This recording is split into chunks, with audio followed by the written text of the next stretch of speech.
This story is called My Wife Left Me. My wife left me just 3 months after our wedding because her ex was dying of cancer and she wanted to marry him. 3 years later, he's healthy and living his best life. Hey, everyone. Before we get into today's story, I want to ask you for a small favor. We've noticed the channel has been slowing down lately, and one of the biggest ways you can help us is by subscribing. It only takes a second, it's completely free, and it really helps us keep making more content like this. We truly appreciate every bit of support. Let's keep growing this community together. Thanks a lot. And now let's get into the story. I'm using a throwaway account because a few people know my main profile. I never imagined I'd end up posting my relationship disaster on Reddit, but life has a funny way of proving you wrong. The last few years have been an absolute mess, and I need to finally get everything off my chest. Maybe putting all of this into words will help me make sense of the complete train wreck my life turned into. Fair warning, though, this is going to be a long one. For some background, I'm a 30-year-old guy, and my wife, Claire, is 28. Before everything fell apart, we'd been together for 5 years, and I honestly believed our relationship was unshakable. We first met back in 2018 at my buddy Ethan's backyard barbecue. To be honest, I almost skipped it because work had completely worn me out that week, and all I wanted was to stay home and relax. But Ethan kept calling and texting, insisting I needed to get out of the house for once. Ever since my last relationship crashed and burned, he'd been trying to play matchmaker by introducing me to every single woman he knew. The second I saw Claire, something just felt different. She was helping Ethan's girlfriend arrange the food on the table while laughing at something someone had said. She was wearing a simple blue sundress, and there was something incredibly genuine about her. She didn't have that polished, social media perfect look that most of the women Ethan usually tried to set me up with. We somehow started talking about how neither of us liked barbecue chicken, which is honestly a ridiculous conversation starter at a barbecue, but somehow it worked. Before we realized it, we'd been talking nonstop for nearly 3 hours. It was one of those rare conversations that just flowed without any effort. After that day, we were together all the time. About 2 weeks later, we officially started dating, and from then on, everything just felt right. Claire was exactly the kind of partner I'd always hoped to find. She was smart and worked as a pediatric nurse. She was hilarious, with this wonderfully goofy sense of humor that constantly caught me off guard. She was naturally beautiful without trying too hard or obsessing over appearances. More importantly, we connected in every possible way. We shared the same values, wanted the same future, and even had the same embarrassingly bad taste in reality TV. 90 Day Fiancé was our guilty pleasure, and we'd watch it together while making fun of everyone on the show. Our relationship never had the kind of constant drama you read about online. There weren't any trust issues or pointless arguments over stupid things. None of that nonsense. Of course, we disagreed sometimes, because every couple does. The difference was that we actually talked things through and solved our problems like adults instead of turning everything into a fight. My friends loved giving me a hard time, saying I was completely whipped. Honestly, I didn't care. I was happy, and that was all that mattered. Claire made me want to become a better man, as corny as that probably sounds. Then last year came, and I decided it was finally time to propose. I asked her to marry me during a hiking trip because being outdoors was one of her favorite things. I was so nervous that I almost dropped the engagement ring right off the side of the mountain. Somehow I managed not to, and when I asked, she burst into tears while laughing at the same time before saying yes. We immediately started planning our wedding. Claire had always dreamed of getting married at this beautiful historic vineyard about an hour outside the city. It cost an absolute fortune, but seeing how excited it made her made every dollar feel worth it. Our wedding day was everything I could have hoped for. And I'm not only saying that because I practically emptied my bank account paying for it. Seriously, why are weddings so ridiculously expensive? The vineyard looked incredible. Everywhere you looked there were flowers and glowing lights, making the whole place feel almost magical. Claire looked absolutely breathtaking in her wedding dress. I remember standing there that night, watching her laugh with her bridesmaids, and thinking about how unbelievably lucky I was. I couldn't believe that someone as incredible as her had actually chosen me to spend the rest of her life with. We had our whole future planned out together. We wanted to travel more, buy a house in the suburbs the following year, and start trying for kids after another couple of years. Claire had even picked out baby names already. If we ever had a son, she wanted to name him after her grandfather, and I thought that was a great idea. If someone had walked up to me that night and told me everything was about to fall apart, I would have laughed right in their face. Why would I have believed them? Our marriage felt rock solid. At least, that's what I convinced myself. About 2 months after we got back from our honeymoon in Greece, which was absolutely incredible, by the way, and if you ever get the chance to visit Santorini, don't pass it up. My entire life came crashing down. It happened on a Friday evening. I was at home grilling a couple of dry-aged ribeye steaks I'd bought from this ridiculously expensive butcher shop downtown. They were around $60 each, which felt insane. But Claire loved a good steak dinner, and I wanted to surprise her because she'd been pulling non-stop exhausting shifts at the hospital. She was supposed to get home around 6 that evening. Instead, she texted me saying she was grabbing a quick coffee after work with her best friend, Megan. Megan and I had never really clicked. She was the kind of person who always seemed to create drama wherever she went, then somehow acted like she had nothing to do with it afterward.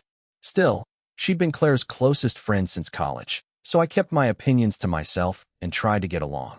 By 8:30, those expensive steaks were already getting cold, and Claire still hadn't come home. I was getting pretty hungry and honestly a little irritated, but I figured the two of them had simply lost track of time while talking. Claire finally walked through the front door a little after 9. The moment I saw her face, I knew something was terribly wrong. She had the exact same expression she'd sometimes wear after having to deliver heartbreaking news to parents at the hospital. She barely even glanced at the dinner I'd spent all evening preparing. Instead, she looked at me and quietly said, "We need to talk." I'd never heard that tone from her before. I'm not going to lie, my first thought was that she was pregnant. We'd agreed to wait a couple of years before having kids, but life doesn't always follow the plan. Looking back now, I honestly wish that had been the news. An unexpected pregnancy would have been 1,000 times easier than what she actually told me. She sat down at the kitchen island and started talking about her ex-boyfriend, Ryan. I already knew who Ryan was. They'd dated for about 3 years during college, and from everything Claire had told me, it had been a serious relationship. She rarely brought him up, but I knew they'd broken up because he accepted a job on the other side of the country, and neither of them wanted to try a long-distance relationship.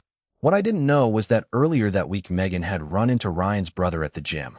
That's how Claire found out that Ryan had been diagnosed with stage 4 glioblastoma, an extremely aggressive form of brain cancer. According to the doctors, he probably had 6 months left to live, if that. After Megan told her the news, Claire reached out to Ryan, and the two of them had been texting ever since. She even showed me the text messages they'd been exchanging. And honestly, who the hell keeps texting their ex while their husband is at home cooking them a nice dinner? There were dozens of messages going back and forth. They talked about his diagnosis, possible treatments, and memories from when they were together. While I was out spending $120 on premium steaks, my wife was having heartfelt conversations with the man she used to love. The messages weren't even flirty or obviously inappropriate. Part of me almost wishes they had been, because that would have made everything that followed a little easier to understand.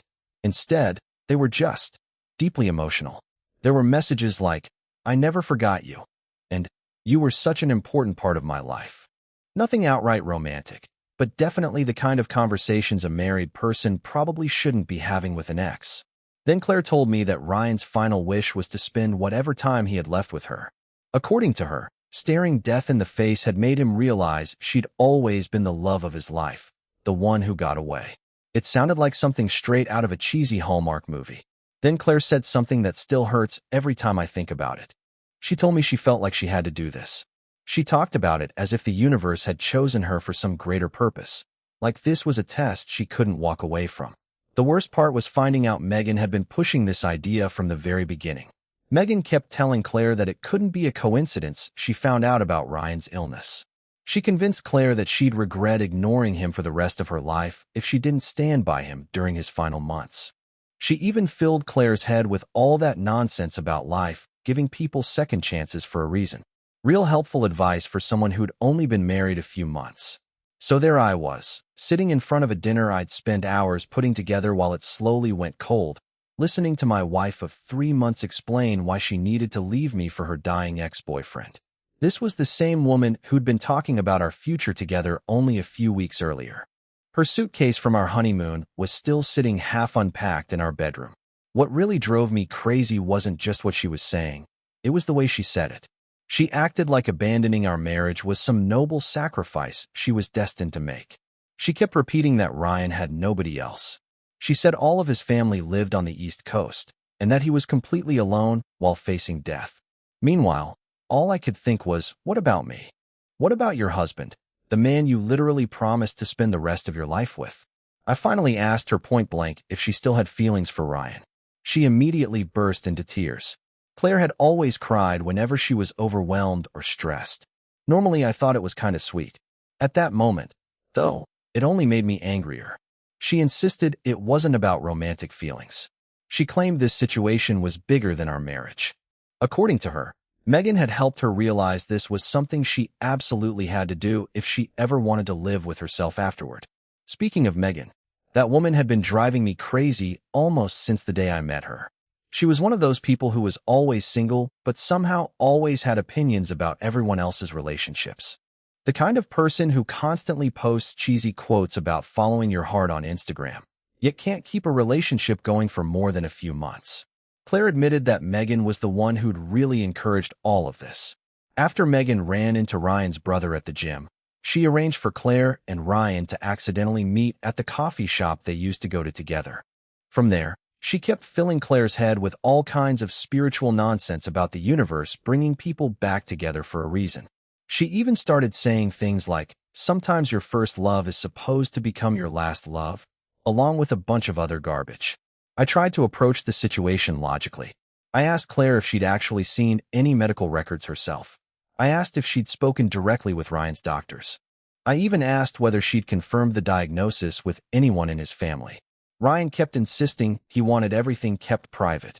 He said he didn't want his family involved because they were already struggling, and he claimed the hospital wouldn't discuss his condition with anyone anyway. Claire admitted she simply believed him. She immediately got defensive. She couldn't believe I was questioning something like that. Then she said something I'll never forget. She told me the Ryan she knew would never lie about something so serious. The Ryan she knew. Those words just kept repeating in my head. Do you know what the most unbelievable part was?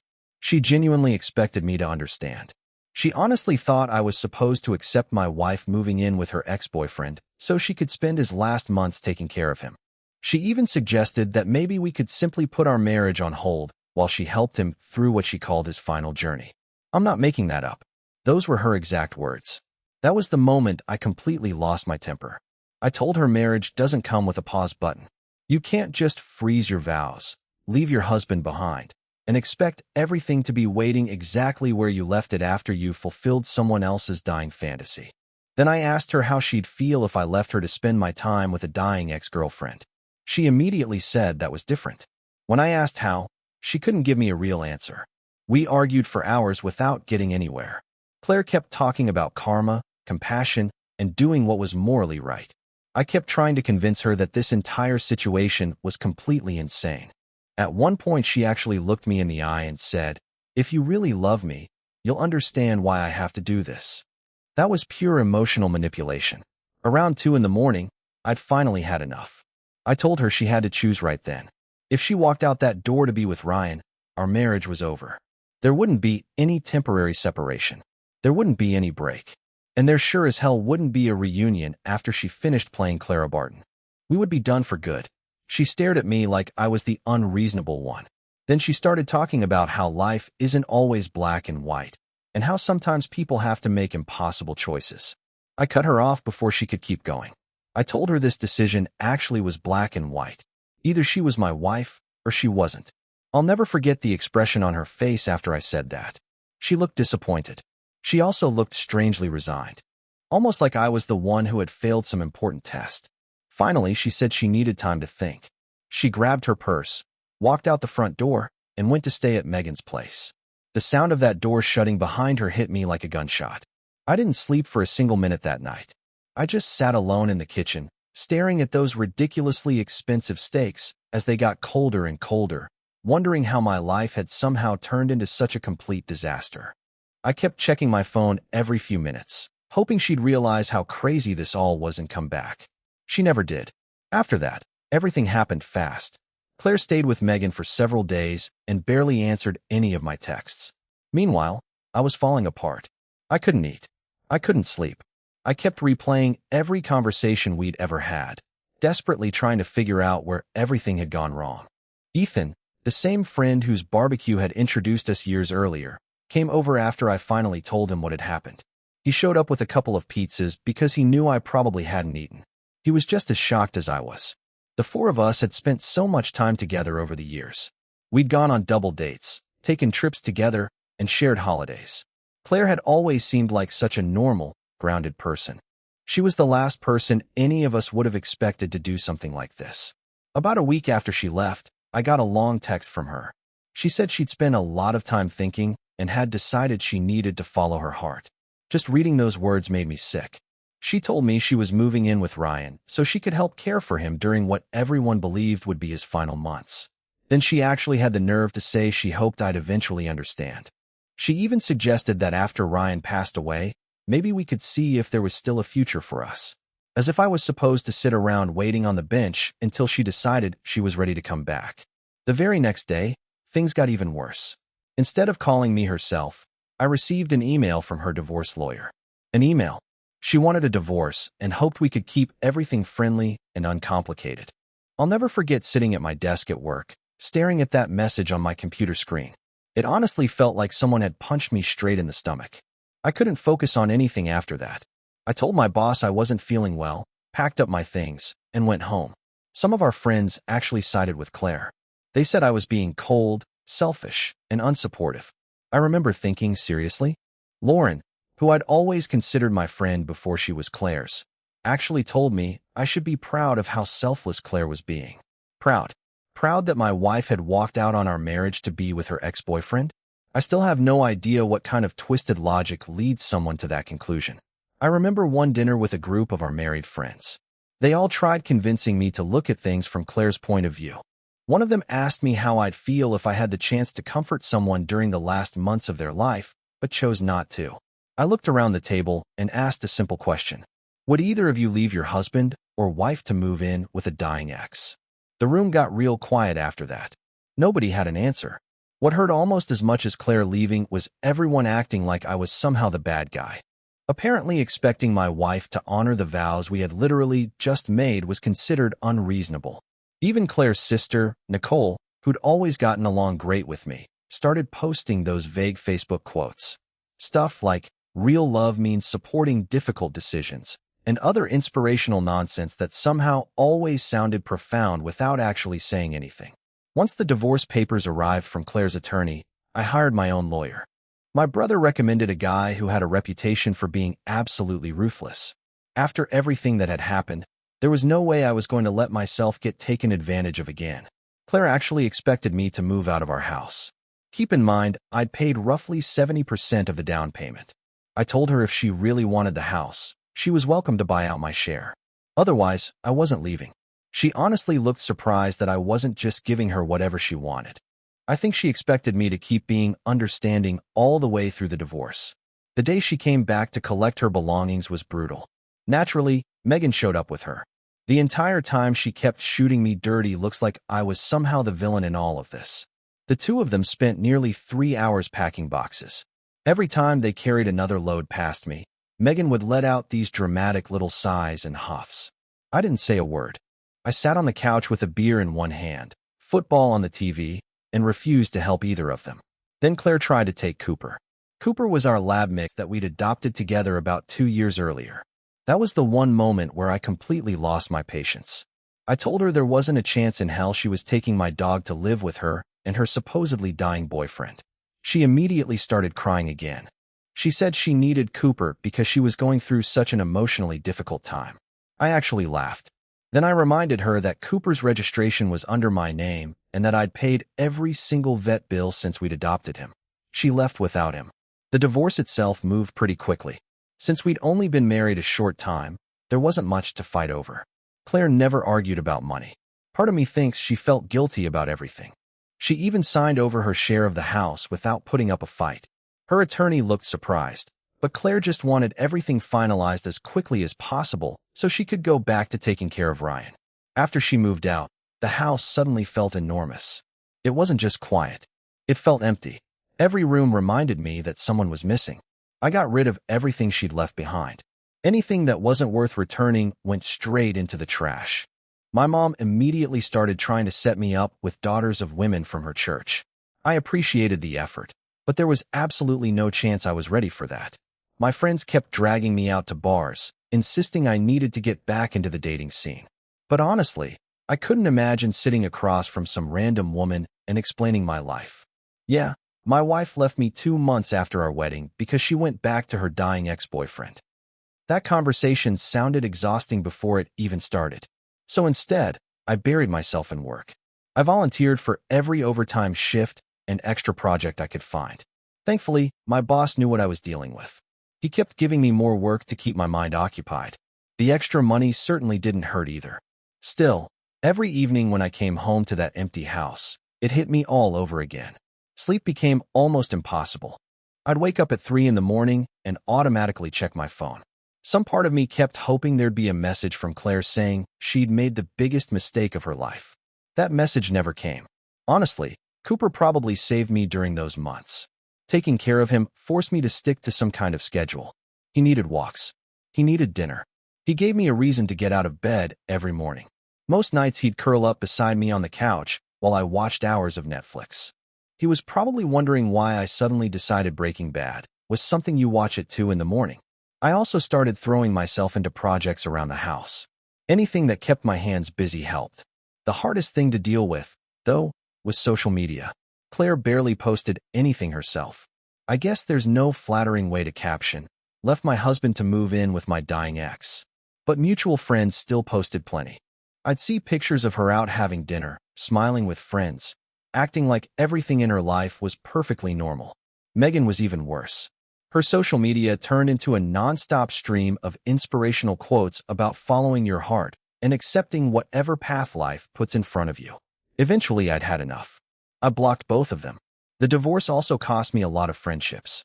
Couples we'd spent years hanging out with slowly started choosing sides. Some genuinely believed I should have supported Claire's decision. Even now, I still can't wrap my head around that. Others simply didn't know how to deal with the situation, so they quietly stopped inviting me to things. Losing those friendships hurt almost as much as losing my marriage. My brother ended up being the person who helped me the most. He'd show up with his kids, drag me out of the house, and refuse to let me isolate myself. Looking back, I really needed that. A few months passed. Little by little, life actually started getting better. I earned a promotion at work. I finally bought myself the truck I'd always wanted, a Toyota Tacoma. Between all the stress and the Brazilian Jiu-Jitsu classes I'd started taking, I ended up getting into the best shape of my life. I even dipped my toe back into dating.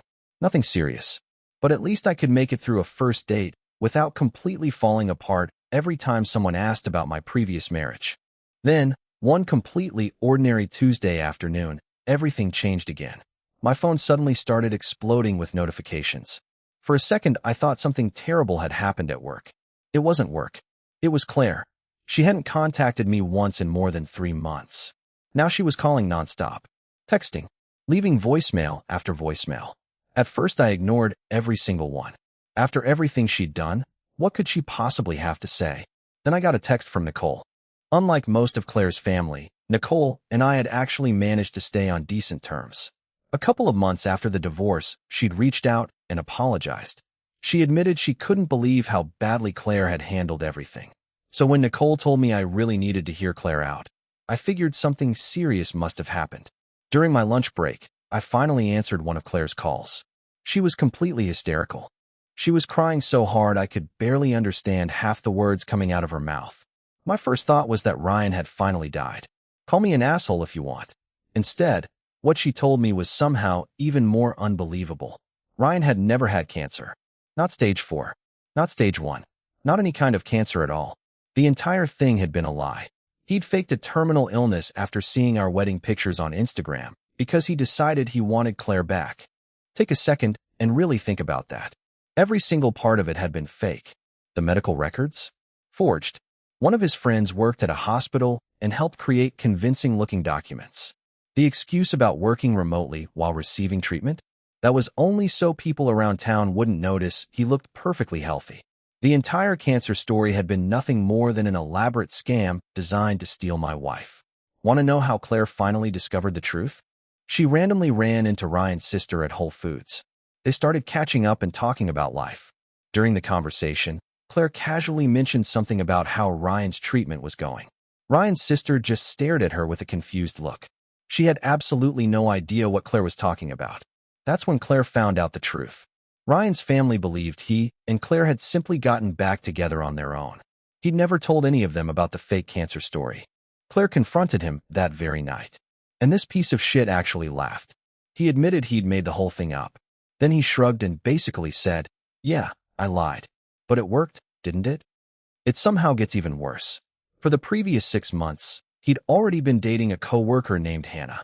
He even had plans to move to California with her because he'd accepted a new job there. He looked Claire right in the face and said, "I needed you back then, but I'm in a much better place now." Then he added, "People change. You should move on too." I honestly couldn't make something this ridiculous up if I tried. I was sitting in my truck listening to Claire tell me all this. And the weirdest part? I started laughing. Not just a little chuckle. I'm talking about the kind of uncontrollable laughter where your stomach hurts and you can barely breathe. The whole situation had become so unbelievably absurd that my brain didn't know how else to react. This guy had destroyed an entire marriage with one of the craziest lies I'd ever heard. Then, once he'd gotten what he wanted, he simply moved on with his life like none of it mattered. Meanwhile, Claire couldn't stop apologizing. She kept saying she couldn't believe she'd fallen for something so stupid. She cried about throwing away our marriage over a complete lie. She said she'd ruined everything for absolutely nothing. She told me she'd never be able to forgive herself. She kept repeating how unbelievably stupid she'd been. Do you know what I said? Yep. That was it. Then I hung up. My phone didn't stop buzzing for the rest of the day. Claire sent me a text so long it looked more like a novel. She claimed this whole disaster was actually a sign that we were supposed to find our way back to each other. According to her, maybe this was the universe bringing us together again. Apparently, she was still deep into all that spiritual destiny nonsense. I didn't answer a single message. Instead, I drove straight to the gym. I spent an hour rolling in Brazilian jiu-jitsu class. Then I went home, opened a cold beer, sat down with Cooper, and just relaxed. Oddly enough, I felt calmer than I had in months. The next day, though, everything exploded.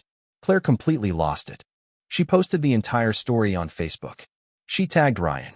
She tagged his new girlfriend. She tagged practically everyone involved. Watching the comments roll, it was like watching a train wreck happen in slow motion. Hannah, Ryan's girlfriend, found out the truth from Claire's post. She dumped him almost immediately. His employer also learned he'd submitted forged medical paperwork to HR to justify extended medical leave and remote work. Once they realized the documents were fake, they fired him immediately. His own family was horrified after discovering everything he'd done. This guy had managed to completely destroy his own life just to manipulate his ex-wife into coming back. The karma was almost too perfect. It honestly felt like something written for a movie. After her Facebook meltdown, Claire switched into full panic mode.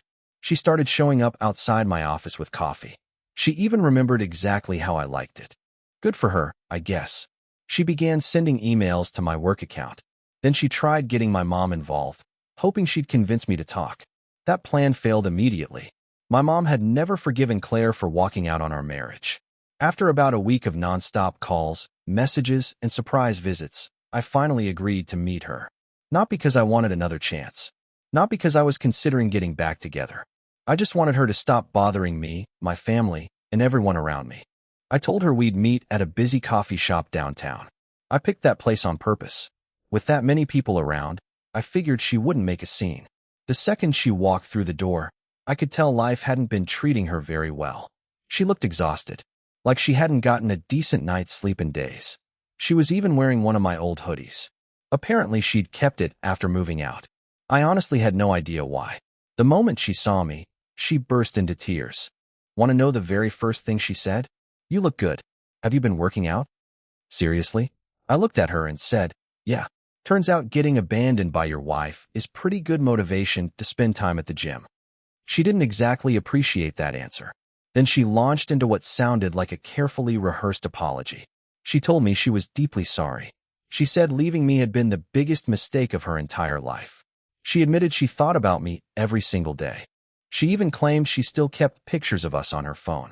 The whole speech went on and on. Meanwhile, I barely heard half of it. Most of my attention was on remembering that I needed to stop by the store and buy more dog food before heading home. But then she said something that genuinely stunned me. She tried to turn this whole disaster into proof of how loyal she was. According to her, the fact that she'd been willing to sacrifice everything for Ryan showed just how devoted she could be to someone she loved. I almost spit my coffee across the table. I looked her straight in the eye.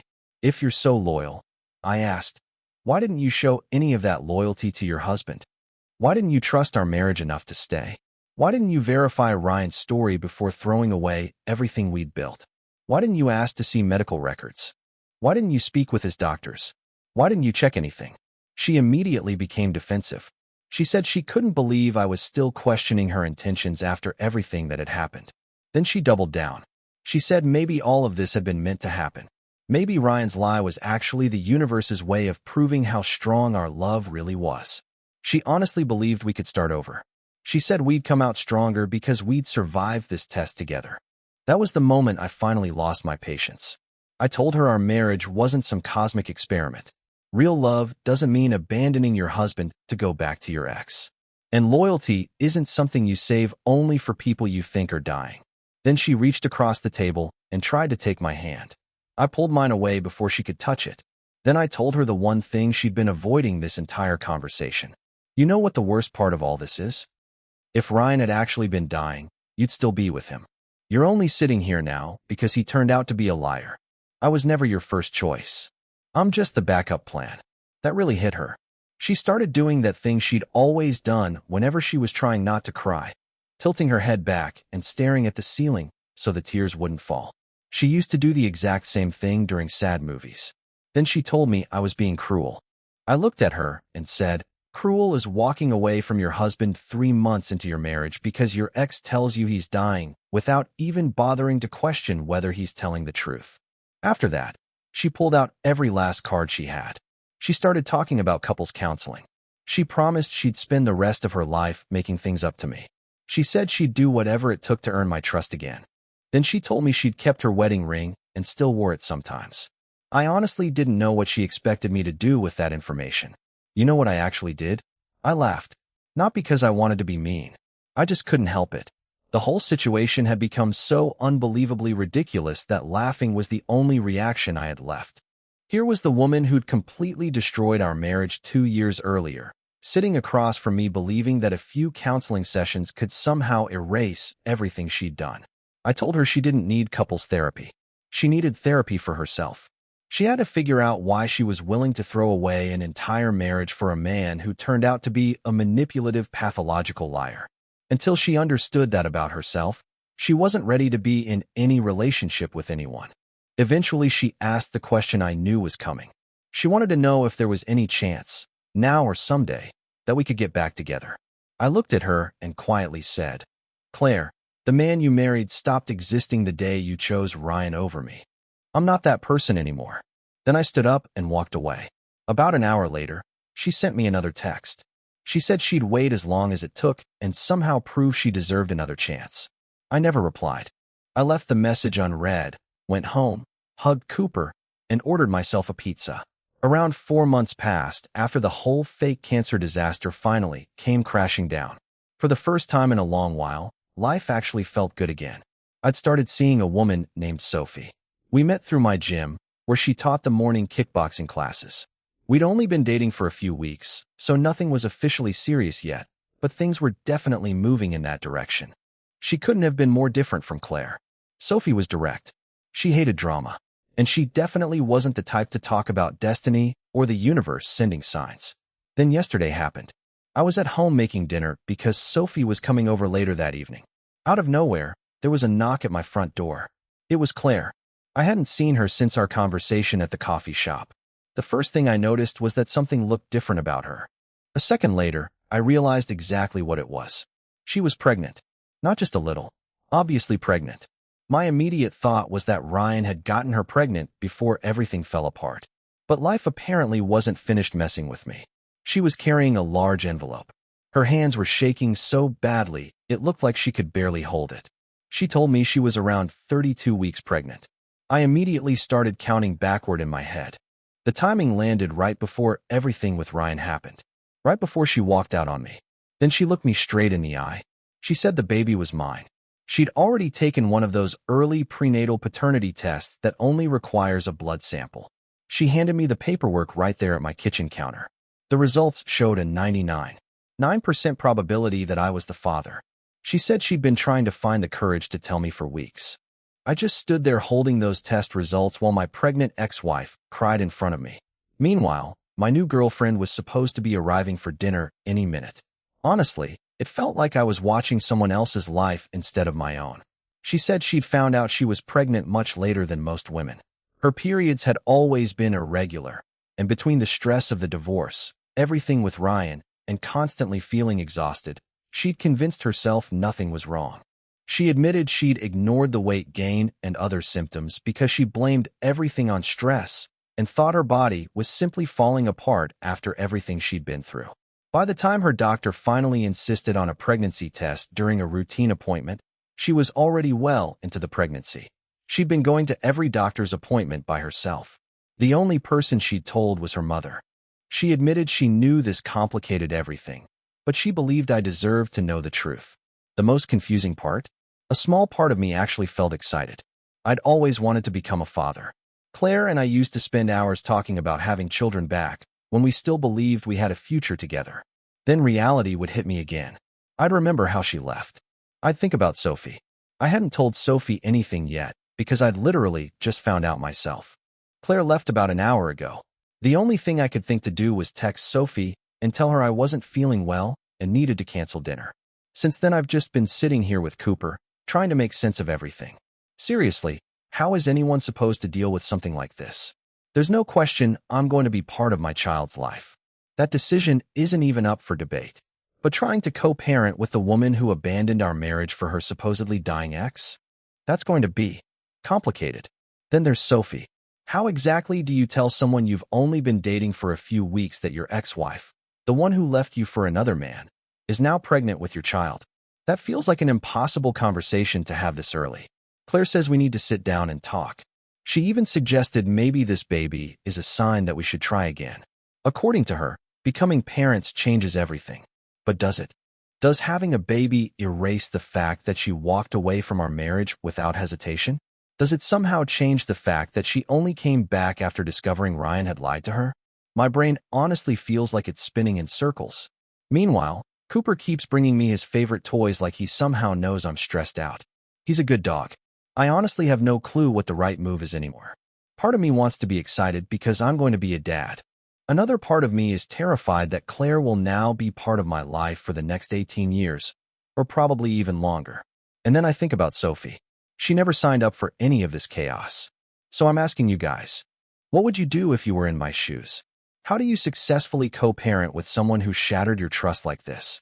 How do you tell a woman you're just starting to care about that you're about to have a baby with your ex-wife? And how do you stay involved in your child's life without getting pulled back into all of Claire's drama? Edit. Yes, I'm hiring a lawyer. I'm done making major decisions without getting legal advice first. Edit 2. For everyone telling me to get another paternity test. Obviously, I've already contacted someone about arranging an independent test. Edit 3. Please stop telling me to get back together with Claire just because there's a baby involved. That's not how healthy relationships work. Edit 4. Seriously, guys, please stop sending me private messages claiming Claire got pregnant on purpose to trap me. My head is already messed up enough without adding conspiracy theories to the pile. I'll post another update once I figure out what I'm actually going to do. Right now, I think I need a drink. Maybe 10.